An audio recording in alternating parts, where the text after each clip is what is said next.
We do this podcast for those probably leading up to retirement. And I like to think if you're within 10 years of retirement, this is probably the podcast for you.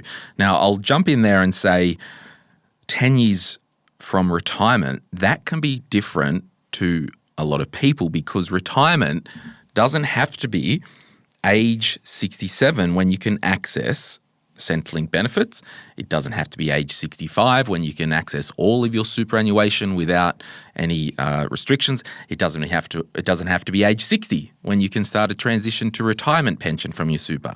You can retire whenever you want, but the question is, where are you getting the money from? Today on the podcast, I've got Justin Bott. He's a Community Information Officer from Services Australia. Justin, welcome to Retire Right. Oh, thank you so much for having me. And I'm so agreeing with everything you just said in the intro. It's about planning for retirement. Certainly from our perspective, it's about planning for retirement, not planning for a pension, which is really the big thing that we're looking at. 100%. I'll just flag a couple of things. Services Australia, they haven't paid to come on or anything like that. They've just offered and I've accepted that offer. Yeah, and our role is about giving information here. So you'll very rarely, if ever, hear the words advice coming out of my mouth or anything like that because both my role as the Community Information Officer and the Financial Information Service, which we're going to talk about down the track, it's all about information. So you may well need your professionals, you may well need your advice, but you're not going to get it from us. You're just going to get the information you need. Yeah. You'll get an opinion from me though. But look, we're going to do a two-part series. The first part is, and this is this one, it's getting ready to claim the age pension. Yeah. So we're going to dig deep. We've got a heap of questions that we've put together that will be quite useful to anyone at any age. And if you aren't age 67 or if you're still under 60, you can still have a think and a look at the concepts here because broadly speaking, there are rarely huge changes year on year to these government benefits. Yeah, there's indexation that occurs, which basically means the assets and income get bigger and bigger, which means that people who weren't eligible for a pension on the 30th of June become eligible for a pension on the 1st of July, for example. But apart from that, the basic premise behind the age pension is being that safety net. Yeah. Been the way for ages. So I don't know if people know, but there is actually a 3-pillar policy for retirement savings in Australia. Your first pillar is your compulsory superannuation, which has just 1st of July increased to 12%. Your second pillar is the savings that you may be building up in whatever form apart from that. So that's your investment properties, your share portfolios, your bank accounts. And the third pillar is for those people that don't have enough of one and two is your safety net age pension, which is the guarantee of an income for everybody who meets the requirements but is over age pension age. So having that knowledge of the age pension is great. Not needing the age pension is fantastic because you've managed to really do well in building up the first and the second pillars going through, but it is absolutely there for people that need it. Yeah, and I think you touched on an interesting point there, which I'm quite vocal on. This is a safety net for society, and I want to make a couple of observations here. I do not believe that this safety net is going anywhere. If you have a look at the government's intergenerational report, it's baked in. Like it's there, the NDIS, Centrelink benefits, social security. It's not going anywhere. Sure, there could be tweaks over time. I'm now, don't like to admit it, but in my early 40s now. A child, really. Still a boy, Justin. Still a boy. The joy is we've got the same hairstyle. That's which right. Is the nice Hey, you're a guest here. You're a guest here. Look, in future governments, by the time I'm age 67, the eligibility may change, but I'm not, as in from age 67 to 70. We know in Europe, I think Denmark or Sweden have just increased to age 70. But someone my age and younger, you have been warned, you have your own superannuation, let's not use Centrelink age pension as a target. Now, this is where it gets grey. In this generation and many of our listeners knocking on 60's door and 65's door, they might not have the assets and the super. They might have come out of a relationship and have rocked up at age 60, asset poor, awesome. The age pension is that safety net. So I just want to say that I'm confident that it's not going anywhere. If you're under 40, you've been warned. Just build wealth, and if you can get $1 a fortnight from the age pension when you are 70, knock yourself out, but it's not a target in your financial life. No, so the other side of it, there's always going to be people who just are not able to build wealth. There's always going to be people that need government support, and that's why that government support is there. But the other side of it is that the way that the age pension works, and the way super in particular works, is that as you get older with superannuation, you're required to draw down more and more. So the theory behind the superannuation funding through an account-based pension is that gradually you're going to be eating into and depleting those assets. So as your assets go down as you get older, and as the income and assets test indexation allow those limits to grow, it's going to come to a point where they cross. And so just because you're not eligible for a pension at 67 doesn't mean you're never going to be eligible for one. Yeah. The big concern is trying to manufacture one. Because if I try and deplete my assets and now in preparation for the pension eligibility, all I'm really doing is long-term wiping out that money to look after me into my future. Yeah. Consequence is I have to sell and downsize earlier than I may need to, or I have to generate assets in some other way. So it's that thought process, making that happen. That's something that we really want to talk through with people if that's their priority. Yeah. Not something that we really are trying to encourage in that these are the eligibilities, work with what you've got, big picture sort of conversation. Yeah. Awesome. Well, how's that for an introduction? We're going to be in a lot of trouble, Justin. We're taking up a lot of time. Questions, yeah, that's right. But hey, let's do a podcast. My name's Glen James, joined by Justin Bott from Services Australia. This is a podcast that will help you plan and execute one of the biggest moments in your life. That's retirement. You'll learn how to set up your finances in a way that benefits you, your lifestyle goals, and keeps you in the know within this complex world of money and investing. Your host is Glen James, former financial advisor, author, and host of the popular Money, Money, Money podcast. Glen is joined by experts in various fields around the topic of retirement in Australia. Any advice in this podcast is of a general nature. Full details are in the show notes of this episode. You only retire once, so retire right. Okay, Justin, when should people start planning their retirement and think about applying for age pension? In the first one, we've sort of already addressed this in a way. People should start planning for retirement, ideally when they start putting money aside for retirement, which is like 20s and 30s. The moment you start putting money into superannuation, that money is to help support your retirement. Now, we know that Australians are unfortunately very disengaged with their superannuation. It's sort of a magic thing that happens. Money disappears, and in the end I get a lump sum, and now I have to know what to do with that. And I've never had a lump sum of that size before, and I really got no idea what to do with it. It would be fantastic, ideally, if when I'm starting to put money into super, I already know what investment strategies are good for a person of my age, the sort of time frame I've got, and I know how super can help me into retirement. That's ideal. Yeah. The reality of the sort of people that I come across is exactly the opposite of that. It is exactly what I was talking about. I've got a couple $100,000 in super. I've really never engaged with it, and I've never had to make decisions about this amount of money beforehand, and I don't know what to do. So most people start looking and thinking about retirement from maybe mid-50s onwards. There's a lot of good strategies that a financial planner would recommend that you're almost missing out on at that stage, that going into earlier would be more beneficial. So the younger, the better. But still, when it comes to planning for retirement, the sooner as you can, the better you're going to be. When it comes to an age pension, you're looking at age pension age, which we're talking about is 67. So it's important to be thinking about where does that fit into my financial strategy. We've talked about it. Age, pension age doesn't need to mean anything at all if you're not ready to go. Retirement planning is all about having the lifestyle for your retirement that you're after. Now, if your idea of that lifestyle is to travel in a combi van and fish every lake in Australia, that's going to be significantly lower resources required than a person who wants to visit the grandkids in England every second year. And so different lifestyles require different assets, And therefore, the more assets or more resources I'm going to need to fund the lifestyle, the longer I may have to work to get them to that situation. We hear a lot online where people say, oh, what's your retirement number and how much do I need? Well, I sound like a broken record to people who have listened to me for 8 or so years, but the amount of money you need for retirement is as much as possible. Mm-hmm.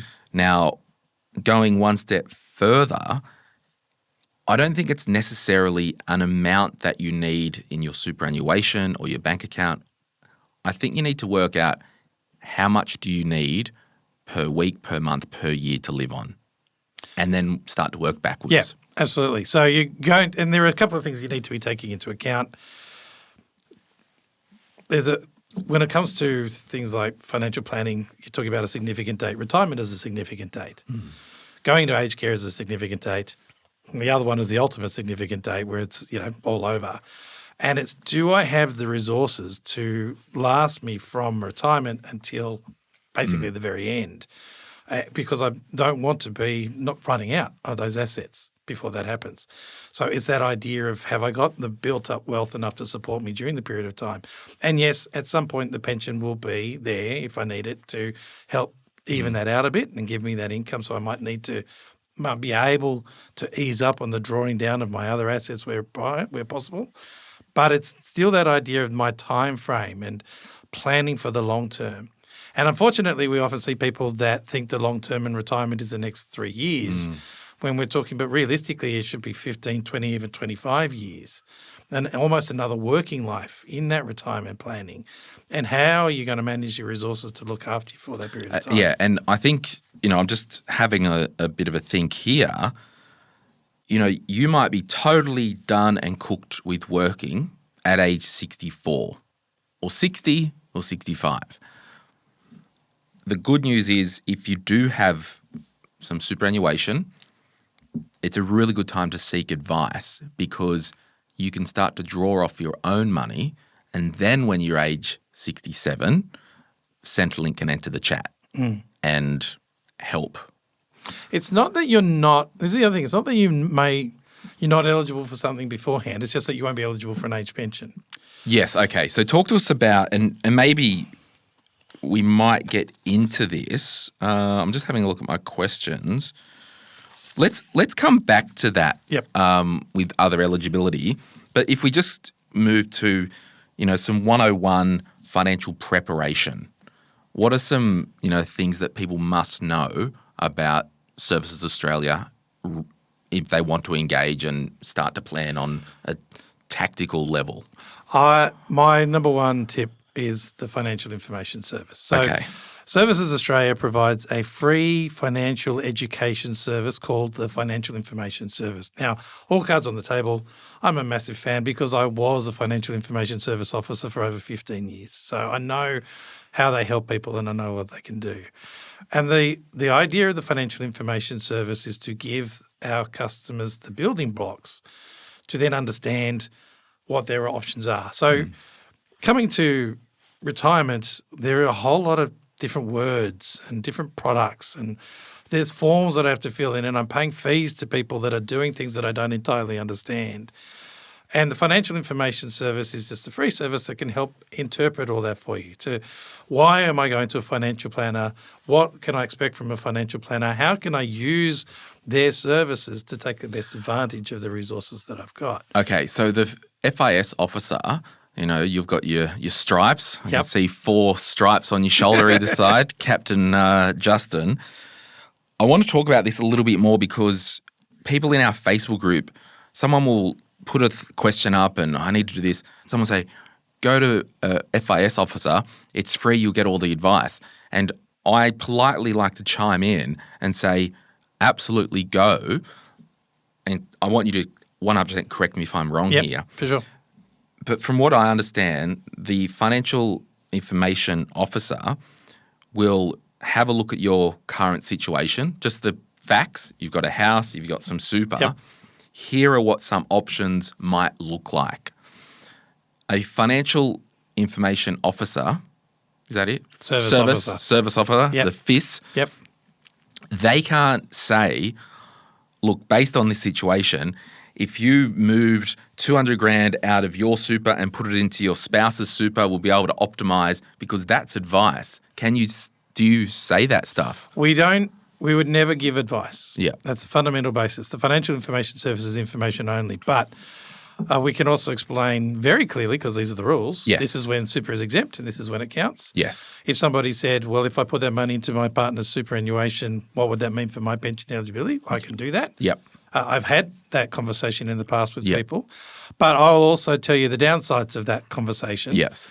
As well as the positives. So our role being neutral in this is to show you, these are your choices, but here's what's good about them, here's what's bad about them, here are some other options, and then off you go, and then make your own call. Yeah, okay. Now, often that will be, what you're talking about is really complex. What you're talking about actually needs professional advice. This is, and we can't offer it.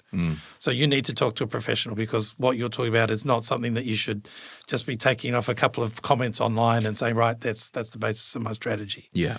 Because it might work for some people, it might be a horrendous idea for other Yeah. people. And so it's all about getting that personal advice. Yeah, so I think it probably is more of that, yes, use a financial information services financial information service officer. That's right. Yep.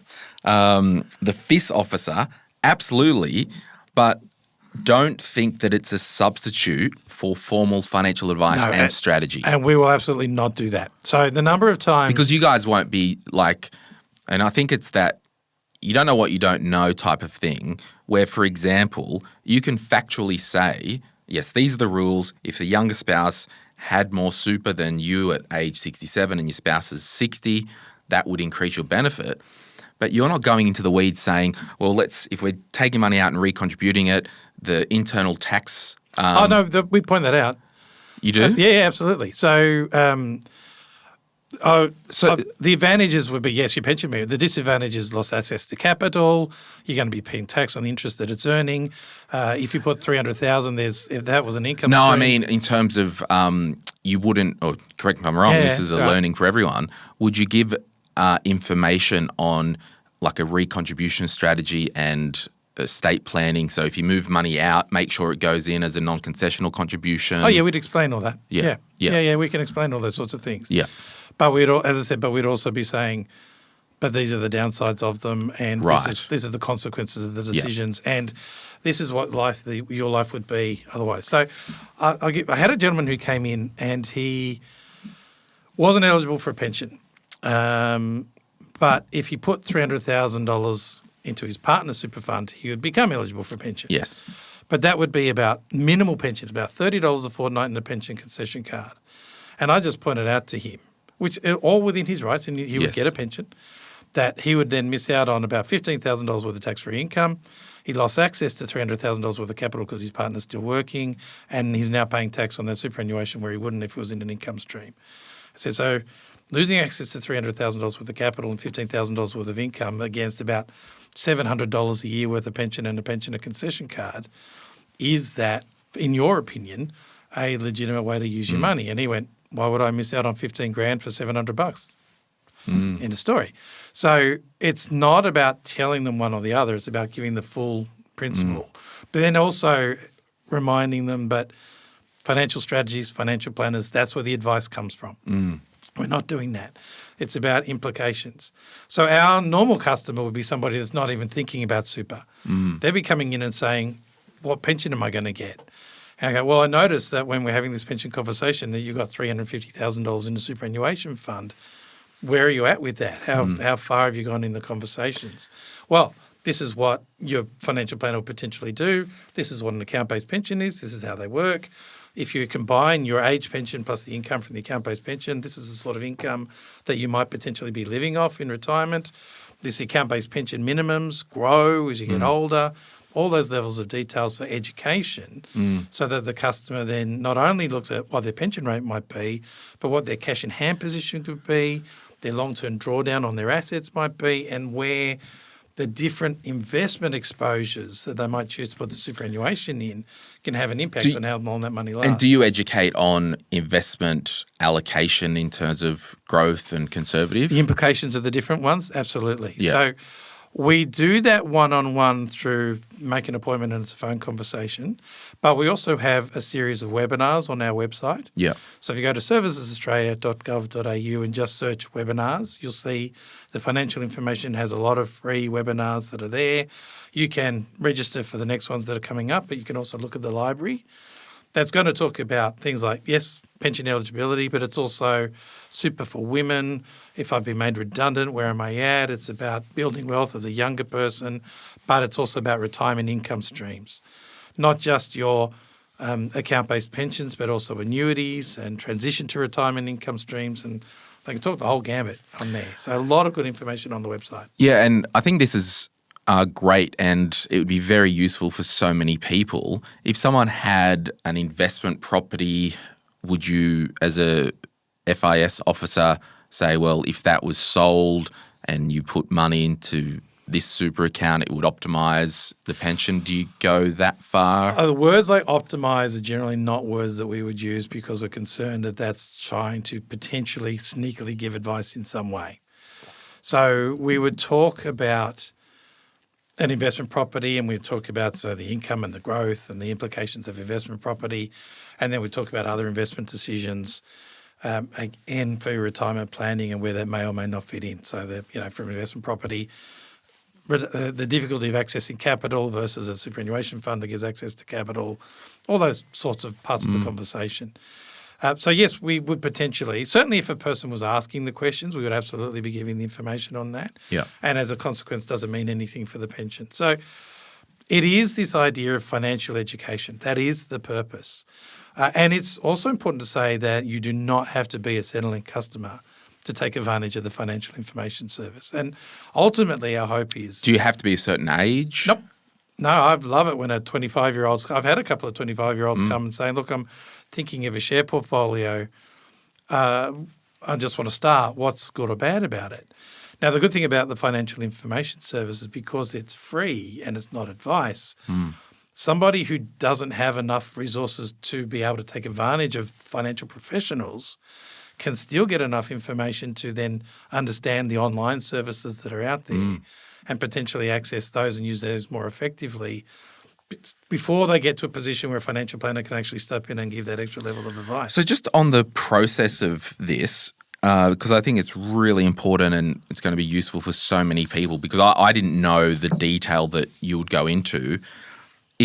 Do I have to make a booking online? And at the moment, generally speaking, is there a waiting period? So you ring us up to make an appointment. Yep. So the phone number to make an appointment to see the financial information service is 132300. Yep. That's 132300. Then when the voice says, please explain the reason for your call, say the words financial information service. That will then send you across directly to a FIS officer who'll speak to you over the phone.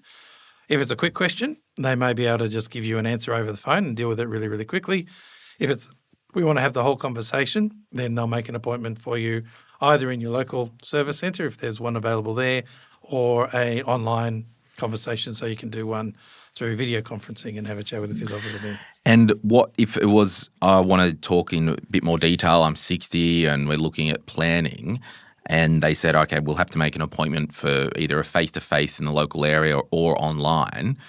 What's the general wait at the moment? Not long. Okay. Yeah, no.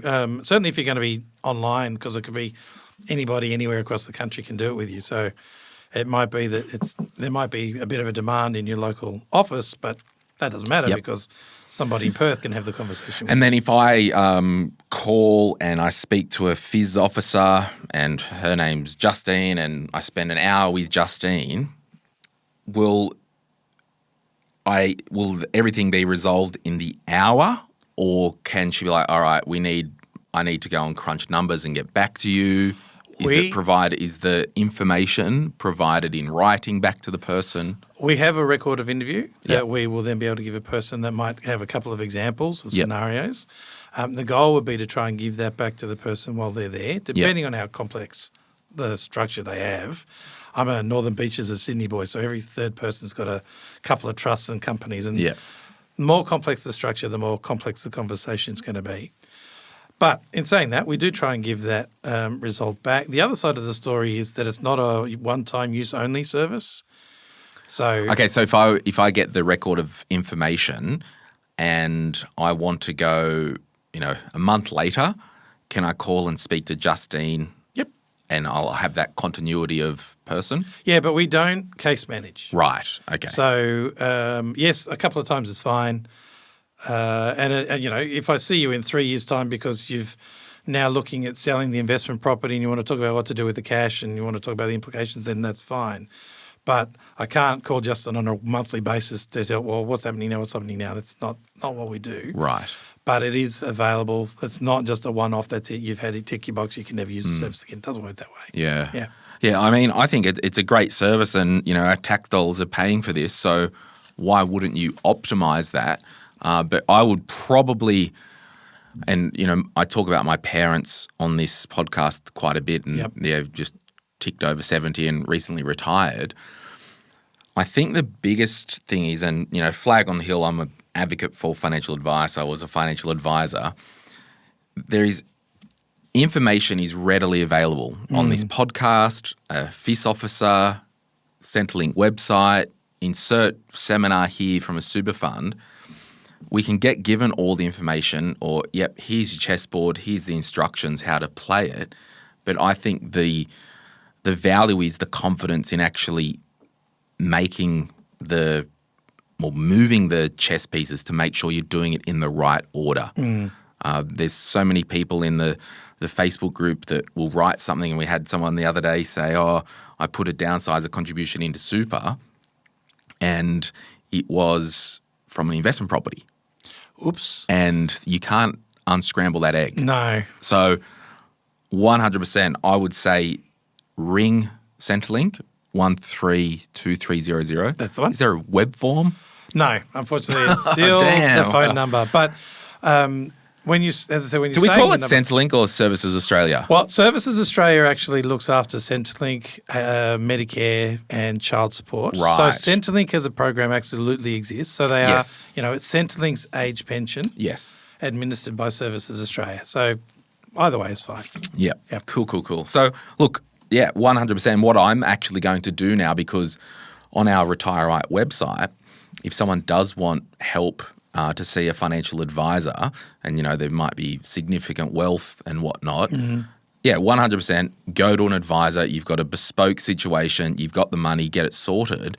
But if someone hasn't got the means and just need a bit of someone face-to-face or on the telephone, I'm going to add a template. Hey, based on your situation, I think your first step would be to go to a FIS officer in concert with calling your super fund. Yeah, for sure. And just gather some information. Yeah. Even the person that is the most bespoke situation, FIS will add to that conversation. That's right. Or at least they can use that before they meet with an advisor. We have a lot of advisors that will often be referring people because they just need help understanding. Yeah. And it might be that I really can't help you too much, but you do need to understand what you're getting into. But I agree. If you want to make the most out of that advisor conversation, then you want to understand the words and the language.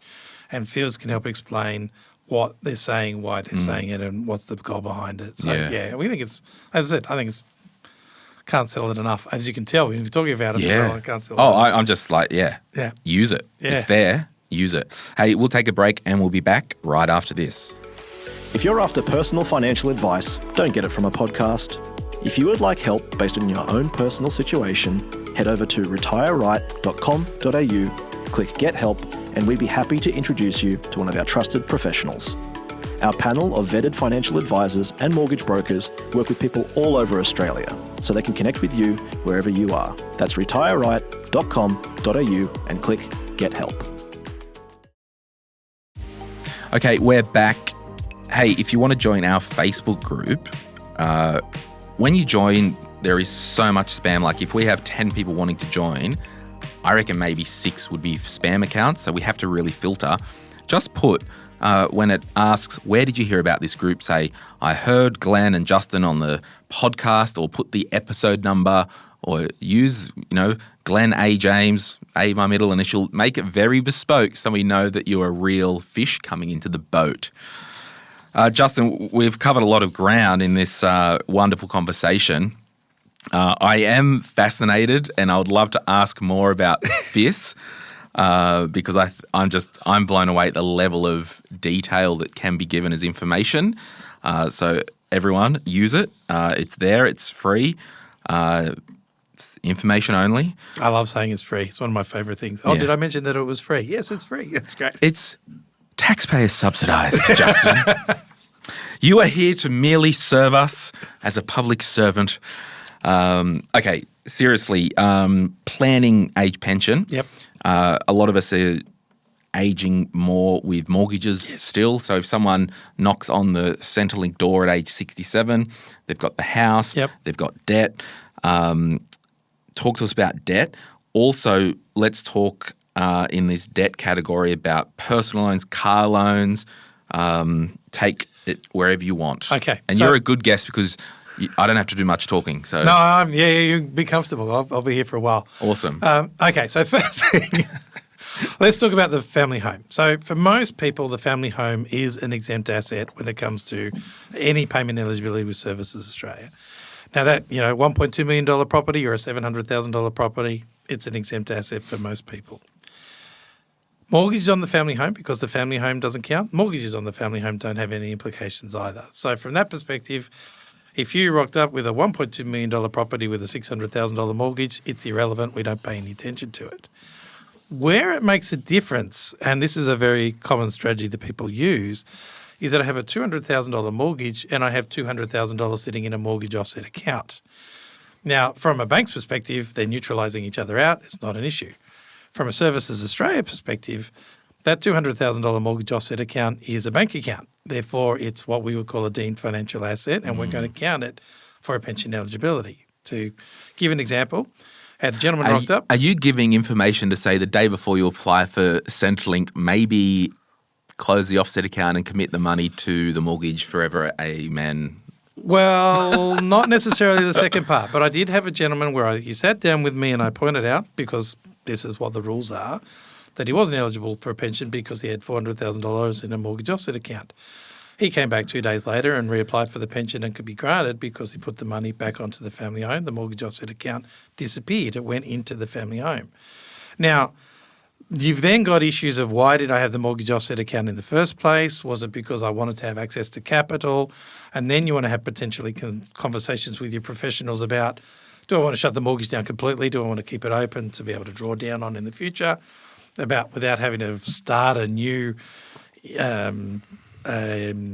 reverse mortgage or something along those lines. That's a professional conversation, which we would say you need to talk to them about. But from our perspective, any money that's put into the family home, even if it's money spent on renovations, disappears. We don't count it because it's the family home. If I put in $120,000 to do a massive reno of the kitchens and the living rooms, then that's your money. Family home is an exempt. We won't pay any attention to it. So it's the idea of the money in the family home is fine.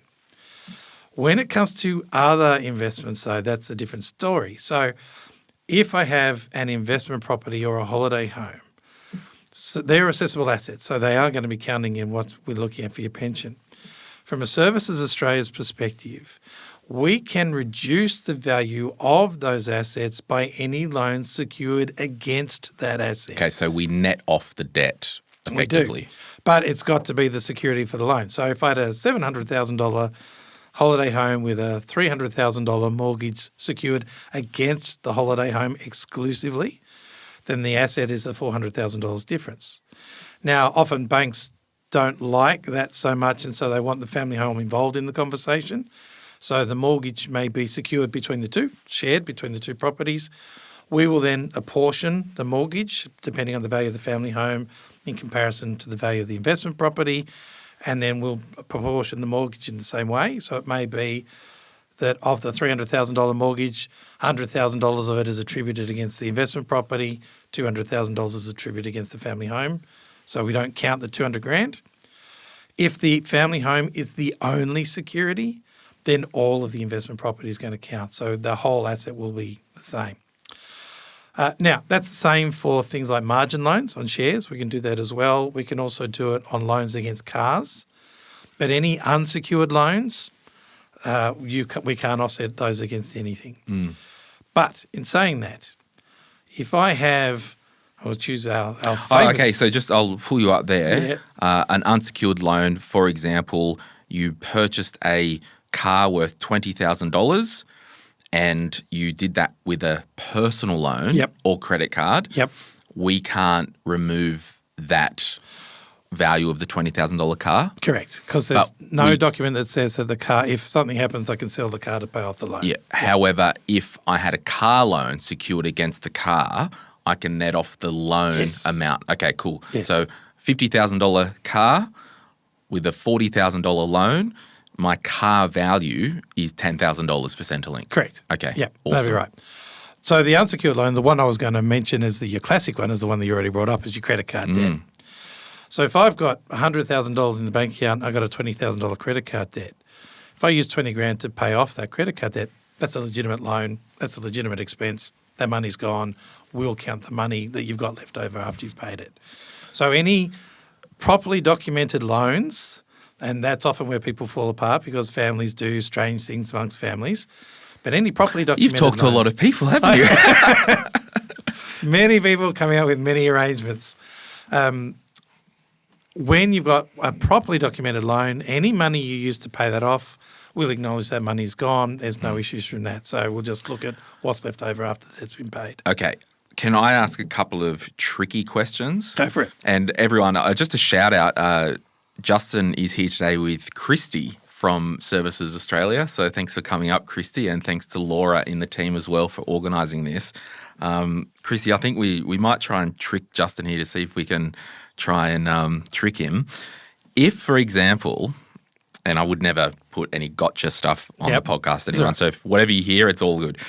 If, for example, so when you go for a mortgage in bank land, they will ask you, hey, what's your maximum credit card limit? And if you've got a $30,000 credit card limit, the bank will assume that that's fully drawn. Yep. Okay, for accessibility. Yep. Is there any weird way in Centrelink where I've got a $30,000 credit card limit and $30,000 in cash? Can I say, well, I could draw that credit card any time and, cook the books that way? No. Okay, cool. No. When we look at your circumstances, we're not actually – there's no question in your claim for a pension that asks you what's your credit card limit. Or forward plans? No. Okay. Not even that. And there's nothing that even asks you how much do you owe on your credit card at the time of application. So we don't even ask the question. We're just going to say what's the balance of your bank account? And you'll say there's $30,000 in the bank and that's it, end of story. If you then pay off the credit card debt, you come in and here's my credit card statement to show that I've paid off the credit card debt and bank balance has gone down, fine. We'll acknowledge it at that point. But they're not questions we're even asking. When you lodge an application for the pension, it's realistically just a photo of your circumstances snapshot at that point. Yeah. How much have you got at the balance of it? If it changes in 2 days' time, you tell us about the change in 2 days' time. But what is your circumstance? If I'm applying on the 2nd of July, what is your circumstance on the 2nd of July? That's going to determine your pension rate at that point. Yeah. Okay, you on the family home, and this is me, rattling some rusty cages in the back of my mind. If I had a property that was 5 hectares and the property was worth $10 million, how is that assessed? Is it 1 hectare? 2. 2. So the family home and the surrounding 2 hectares are exempt assets for Services Australia's perspective. Yeah. Okay, let's do a practical example. Yep. We've got 5 hectares worth $5 million, for example. You would pretty much say that of that $5 million, 2 hectares-ish is the house. So you've got a $3 million asset, a la you might not be eligible for any Centrelink. Yeah, so we would take out if it was a $5 million block of land, and realistically the other 3 hectares were almost useless scrubbers or pretty, but I can't do anything with it. Right, okay, cool. Then there's not much of an asset that you can do anything with. Therefore, if the majority of the asset is still in the family home and surrounding 2 hectares. So there is some discretion there. Yeah. Like if you've got a goat track cliff that's actually not worth anything. Yes. That's cute that you've got an extra 4 hectares, but you're only living on the 1 hectare. Yeah. Okay, So, awesome. Yeah, so the concept is what would you get on the market if you tried to sell it? Yeah. So if we were going to separate that part the house out from the rest, what would I get on the market if I was going to sell that bit? Oh, carve off the excess. Yes. Yeah. Okay. And if there's not a lot of value in that, then there's not a lot going on. Now, if that's a 5 hectares in Avalon where somebody can build a unit block on there, then that extra 3 hectares is going to be very, very well valued. But if it's somewhere where it's great for a view, but it's all hills and you can't even put sheep on it, then there's not necessarily a lot of asset value there. So it's realistically what the market would pay. Yeah. Well, there you go, everyone. I couldn't trick him with a question off the cuff. If I own a $30 million house at Vaucluse that has a nice view of the Harbour Bridge, Doesn't matter. doesn't matter. No. The only time the home matters is if I actually using part of the home to generate an income. Right. So if I was running a business, an office out of the home, and there's an area in my home that was exclusively used for their office purposes, then I'm using part of the home to generate an income. Therefore, there's an asset value there. Not the whole house, Okay. but just a proportion of the house that's used to do that. Yep. But it's got to be exclusively used to generate an income. Right. So if it's being used for other purposes and generates an income at the same time, we'll count the income, but we won't necessarily count the asset. The income under the income test, which would that fall into the same type of, and we will get to it in the next question, would that income be in the same pool as I'm working casually 2 days a week as a shopkeeper and 1 day a week is Airbnb? Yep, it's all the same income. Yes and no. We might have got him. No. It's just that no, you haven't got me. Don't be silly. No, it's not that it's. It is treated as income, but we assess different sorts of income differently. Right. Okay. So that's what I'm trying to get at. Yes. So if it was an Airbnb, we would basically be looking at if I'm generating a profit. If it's a wage, it's the gross wage. So although we've got different sources of income, they're not treated the same way. But from the family home perspective, what I was going to say is if you are actually thinking of doing something like an Airbnb, that's when you really absolutely want to speak to the Financial Information Service beforehand, because there could have significant unexpected consequences, and the guys at the pub don't necessarily know what they're talking about. Generally don't. Yeah, so call and speak to the Financial Information Service, explain what you're thinking, because we're allowed to talk through what the implications of your thoughts might be. Yes. Because once you've done it, you're stuck. So if you come in and tell us that you've done something, as you're talking about, you can't necessarily pull that apart, and then the complications have happened. But if you speak to us about it beforehand, got the information to make the right decision, know what you're getting yourself into. Okay, let's go to eligibility. Talk to us about the key rules when it comes to eligibility, and what if someone is born overseas and may get pension from overseas? Sure. So in order for you to be eligible for an age pension, rule number one, it's age pension, so you've got to be age pension age. You've got to be old enough. Age pension age is 67. We've talked about that already. Rule number two, you've got to meet our residence requirements. So being born overseas isn't a defining feature. Being an Australian citizen isn't what we're looking at here. What we're looking at is 10 years of residence in Australia. Unbroken? No, 5 years have to be unbroken. Yes, okay. So 10 years in total, 5 years unbroken. If you've got 5 years continuous residence plus 10 years in total, then you meet the residence requirements. Then we're talking about basically the income and assets test for the pension. So in order to get a pension, it is income and assets tested. You've got to have income and assets under the limits in order for the payment to be made. Okay, just on that. So the 10 years in total, so the snapshot is a 10-year. So leading up to age 67, from age 57, is it I have to be 5 years unbroken within the 10 years? Well, it would be, okay, so it could be 2 years here, 2 years there, a year in the past, and then 5 years in between. It doesn't really matter.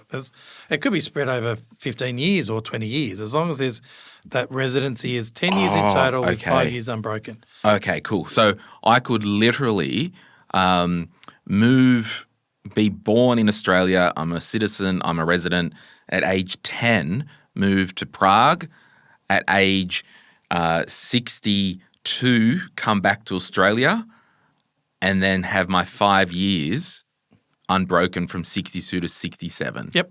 Okay. Yep. So that brings up the question of the pensions from overseas. If I have lived or worked in another country and I've potentially been making contributions to the pension in that other country, and I'm now in Australia and living in Australia and applying for an Australian age pension, we are going to check to see, are you eligible to get a pension from that other country? And if you haven't applied for it already, we're going to strongly encourage you to do that, and we're going to help you to do that. For two reasons. First one is you contributed, you're entitled, so take advantage of it. And the second one is the more support you get from another country, therefore potentially less pension that the taxpayer in Australia has to pay. So you're getting the benefits of, if you like, both circumstances coming together. But the fact that you've lived or worked in another country does not stop you. And when it comes to the 10 years, I should also point out that we have social security agreements with a lot of different countries around the world. And if you've been living in one of those countries that we have in a social security agreement with, then the period of time that you live in that country can count to your eligibility for a pension with us as well. Yeah. And before everyone says, ask the question about when I'm on the pension and want to travel overseas, well, we'll answer that in next episode. We will. So this is all about before the age pension. Absolutely is. So talk to us about the income and asset tests that are current as at the 1st of July, 2025. Yeah. So, as we said, in order for you to get a pension, you've got to have accessible income and accessible assets under the limits. And those limits actually change 3 times a year. They change on the 20th of March, 1st of July, 20th September. On the 20th of March and the 20th of September, the rate of pension itself is indexed. On the 1st of July, what we call the income and asset-free areas, the amount that you can earn or the amount that you can own before your pension's affected, they get indexed. And as a consequence, the cut-off points where the pension can't be paid goes up. So on the 1st of July this year, if you are a single person, then you are allowed to earn $65,416 per annum in accessible income and still get some pension under the income test. If you're a member of a couple, that figure is $99,954.40 per annum in combined accessible income. Now, one of the questions that we are always asked when we talk about a member of a couple is, what if I'm on a pension but my partner is younger and not on a pension? Are we single or a member of a couple? You are a member of a couple. If you've got different financial arrangements, you're still a member of a couple. If you're a couple, you're a couple. That's the way that we do it. So if one of the members of the couple is 67 and ticks the eligibility box and their younger spouse is in the peak of their career earning $400,000 a year as a CEO, you might not get age pension. If they're earning $400,000, you're not going to get an age pension because we're going to look at their income and work out your pension based on both of your combined income. Now, those figures are actually potentially higher if you are still working. So if there's wages or if there's income from self-employment, then we have this thing called the work bonus, which actually means that we're going to ignore more of that income and potentially have less of an impact on your pension than you thought. So those figures will be higher if you're working. Under the assets test, as a single person, if you own the home that you live in, you're allowed to have $704,500 in accessible assets apart from the family home because we already said it's exempt. For a member of a couple, that's $1,059,000 in combined accessible assets before the pension stops under the assets test. And again, those figures are higher if you don't own the home that you're living in. So if you're renting in a flat or something along those lines. For the full list, lots of numbers that we just thrown out there. Go to our website, servicesaustralia.gov.au. Look up the panel at the front that best suits your circumstances, and that'll give you the latest figures based on the 1st of July change. So what's the current pension as at the 1st of July for a single? I don't... Because I was just looking for the updated one. It's 1,000... Where is it? Here it is. I got you. And you have this. And see, you thought we have me? I haven't. No, we got you. The full rate of pension for a single person is presently $1,149 a fortnight. That didn't change on the 1st of July. Okay. So that only changes on the 20th of March and 20th September. And for the member of a couple, it's $866.10 a fortnight each. Okay. So the single pension is $29,874 a year, and the and this is for homeowner, I assume. Yep. And for a couple, it's $22,000 each. Each. Yep. Okay. Cool. Yep. Which times 2 is 45,032. Is that about right? Yep. That'd be about right. So Gosh, it's a big difference. To lose eligibility at so the way the income test is designed to work is actually to say you can earn an income. And one of the things that we know is that quite a few people actually delay applying for a pension because they think they have to be retired, and you do not have to be retired. Okay. Question, if there was a couple both on age pension and on a full pension homeowner getting the full $45,000 a year or the $866 a fortnight each, Yep. do you have the amount where after the threshold of working, because you've got the cutoff point being 65 grand, can they earn 10 grand a year without impacting it? So that's when we would be talking in the next episode about the work bonus and things going on. Okay. We do have that figure, absolutely. Okay, we'll do that in the next episode, which will be next week if you're listening to this live. We've talked about dual citizens. Okay, let's swing back around. We pegged it at the front about eligibility. Yep. When you might be a self-funded retiree. What can one receive if they're not on age pension? Sure. So most people know about your blue pension concession card. So if you're getting an age pension or a disability support pension or carer payment, then you get a pensioner concession card.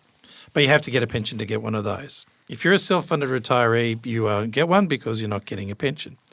There is a concession card that you can still take advantage of. It's called the Commonwealth Seniors Health Card.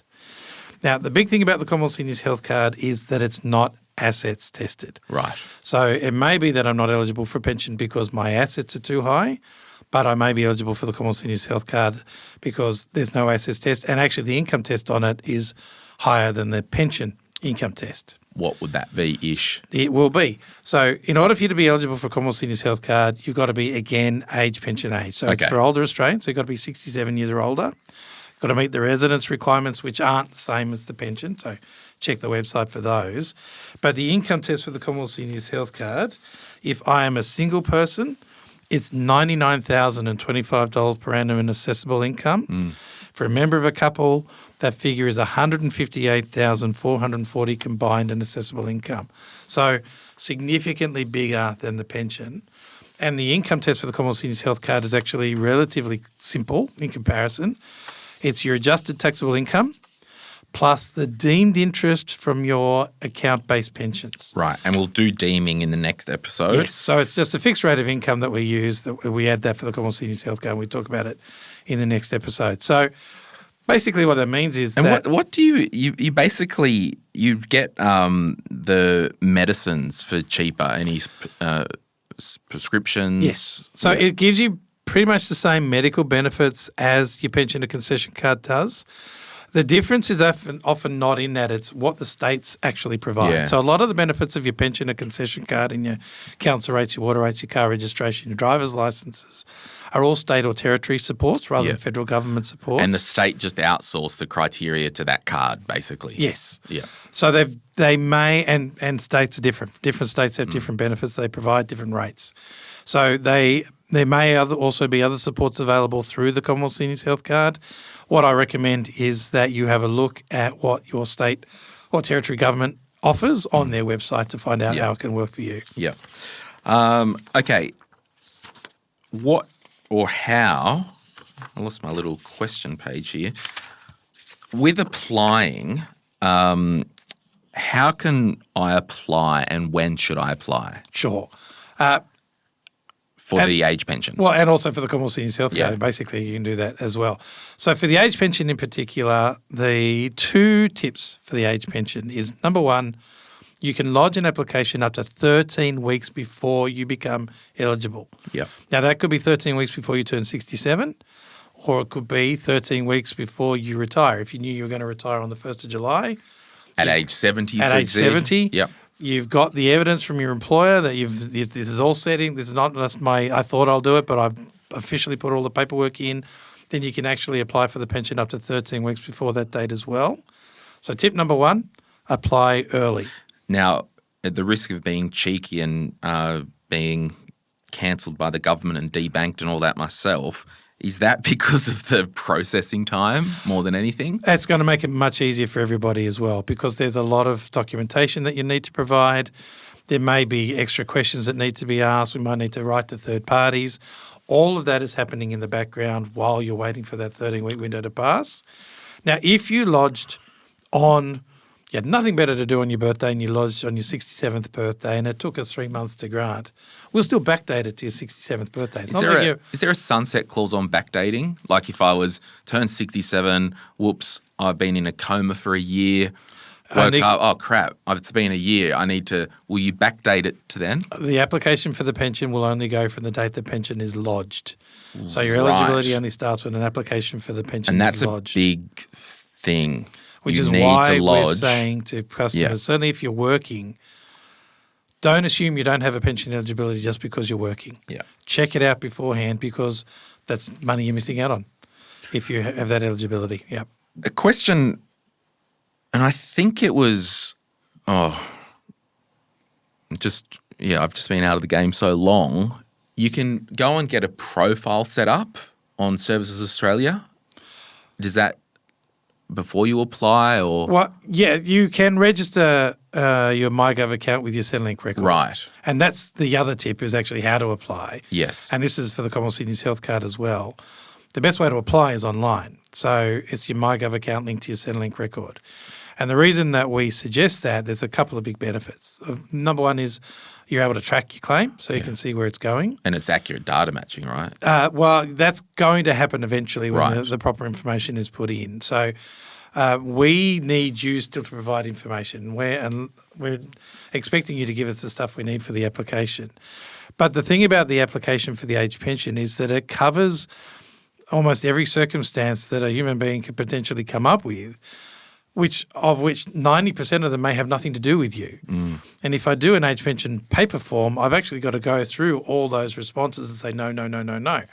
When I go online, it's intuitive. It will, you've said no to that, therefore there's 15 questions more I don't need to ask you. And it just makes it a much simpler and streamlined process. So very strongly encourage people, if we're at all capable, to go online for an easier and quicker age pension process. Yeah.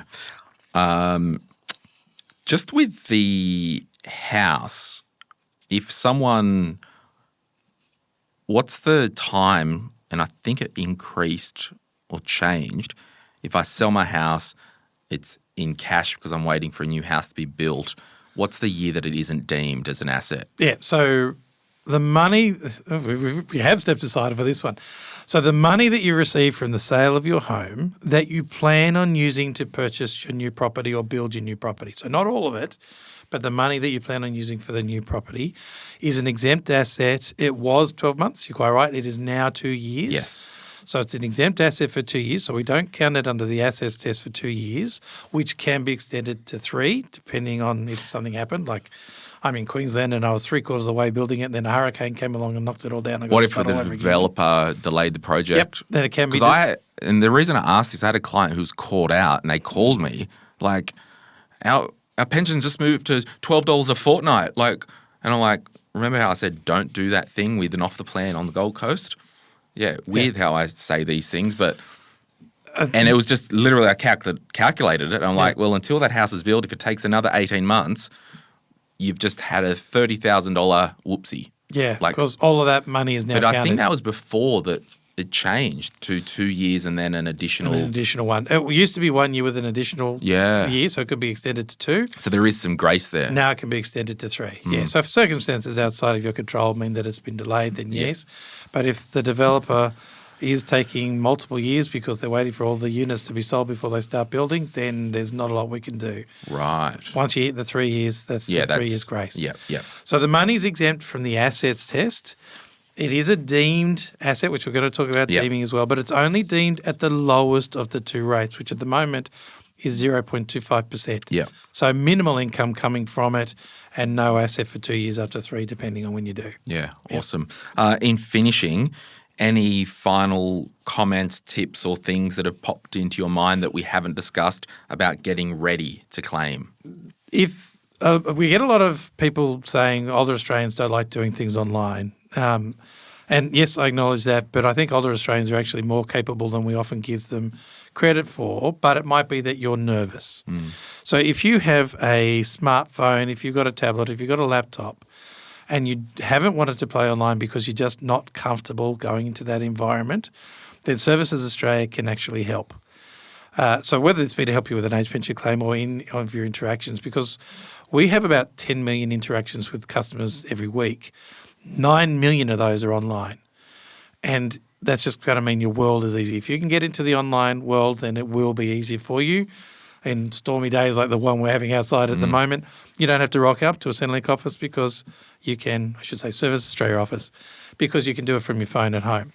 But if you're not comfortable, we can help. So if you go to your local office or give us a call on your normal payment line, you can actually make an appointment and spend 15 minutes, 30 minutes or 45 minutes with a coach in our local office with your device to just show you how to use digital services. Awesome. So if the only reason you're not using it is because you're not comfortable, Take your laptop in, take your iPad in. get help. Yeah. If that's just not your world at all, and that's fair enough because, again, not everyone is either comfortable or has the opportunity to do that, then there is still paper copies of your application for the pension. Give us a call on that 132300. Go to your local office. Go to your local library and download it from there if you need help from doing that. But then you'll have the paper copy that you can fill in just as much as anybody can and then send that in to us from there. So, yeah. And finally, what's capacity like at Services Australia at the moment? Are we saying that its wait times for processing is at the worst it's ever been, Oh, or no, it's absolutely reasonable, not. or is it getting better? Is it getting worse? No, it's definitely improved. So in the beginning of end of 2023, we were allocated more staff. More 3,000 people came on board. We're really seeing. It took a while to train them because it's complex. Is Tanya Plibersek the minister now for you guys? No, it's Gallagher. Gallagher. Yeah, Sorry, yeah. Kay Gallagher. The difference has made a significant improvement. So once we got them fully trained, then the difference in age pension applications is significant. So on average now we're processing in the vicinity of 33 days. Okay, cool. So a few weeks for the pension to come through. Now, saying that, that's the majority, but There's always outliers. and the more complicated your structures are, Yeah. the longer and more complicated it's going to be. So Yeah. some people it's very simple, a little bit of super, a few shares, bang. Self-managed super funds, investment properties, companies and trusts, it's going to take longer. So just know that the more complicated your arrangements are, the more complicated that process is going to get. Yeah, awesome. Well, we might leave that there. Thanks for this episode. You can call Centrelink 132300 or the Services Australia website. Just remember, any government websites in the URL will have .gov.au. Yep. Please be aware of that as well. And fraud is wild out there. Any emails that you get, look at the from. If it doesn't say from at, servicesaustralia.gov.au, if in doubt, call and speak to a person. If it also has a link on it, It's not then you. that's not us either. Okay. When we do for scams and identity fraud, if you've got a link to your MyGov account to your Centrelink record, we will send you a text or a message that says you have something in your MyGov inbox. We won't give you a shortcut to get to your MyGov inbox. We want you to log in the long way, which is either go to the MyGov website, my.gov.au, or you use the MyGov app on your phone and your phone security systems, and then go to your MyGov inbox to get the information there. That's the same with everybody that uses MyGov, so ATO, Medicare, Child Support, Services Australia. It'll just say, you've got a message, go to it the long way. Don't take any shortcuts. Yeah, awesome. Justin Bott, thank you for joining us, Community Information Officer. We'll be back next episode to do part 2. Thank you so much. Absolute pleasure. Looking forward to it. Any advice is general financial advice only, which does not take into account your objectives, financial situation, or needs. Because of that, you should consider if the advice is appropriate to you and your needs before acting on the information.